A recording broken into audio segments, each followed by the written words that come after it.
75 வருஷத்துல ஏற்றத்தாழ்வு அதிகரிச்சிருக்கு. ஜாதி ரீதியான பாகுபாடு, பொருளாதார ரீதியான ஏற்றத்தாழ்வும் இதனால அதிகரிக்குதுன்றீங்க. இதுல எந்த ஆர்குமெண்ட் கரெக்ட்? இல்ல நான் சொன்னது கரெக்ட்டுங்க. அந்த நீங்க சொன்ன பாயிண்ட் இருக்கு பாருங்க. அந்த பிளவுகள் இதாகுங்கிறது. இது ஒரு பூச்சாண்டி கட்டுற மாரிங்க. யாரு? இந்த ஆதிக்க சக்திகள் அவங்க என்ஜாய் பண்ற அந்த பிரிவிலேஜஸ் விட்டு கை விட்டு போகக்கூடாதுன்னு சொல்லி இது ஒரு பூச்சாண்டி கட்டுறது. இது தப்புன்னு எதுக்கு சொல்றேன் பாருங்க.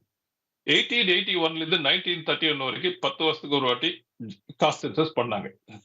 காஸ்ட் எலிமினேட் பண்ணாங்க. அப்போ ஒன்றும் பெருசா ஒன்றும் ஆகலையே, ஏதோ ஒன்று ஆன மாதிரி தெரியல. 1951ல இருந்து எஸ்சி எஸ்டி நம்ம கணக்கெடுப்பு பண்ணிட்டு தான் இருக்கோம்.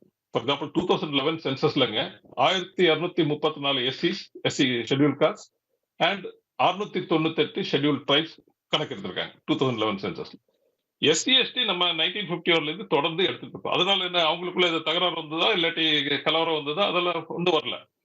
இப்போ நீங்க எஸ்சி எடுக்கலாம், எஸ்டி எடுக்கலாம், ஆனா கவுண்டர் எடுக்கக்கூடாது, யாதவ் எடுக்கக்கூடாதுன்னு சொல்லி இது என்ன லாஜிக்குங்க? அது புரியல.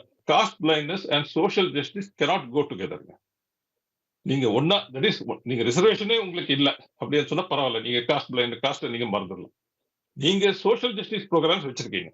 You got reservations in education, you got reservations in public jobs, you got reservations in electoral கான்ஃபரன்சிஸ்.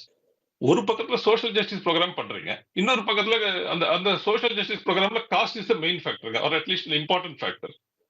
இன்னொரு பக்கத்துல காஸ்ட் புள்ளி எடுக்க மாட்டேன்னு சொன்னேன். It doesn't make sense at all. இப்போ நிலைமை என்னன்னா OBC reservation is being done based on 1931 census figures, and EWS reservation is being done without any figures. It's absurd. It's farcical, I would say.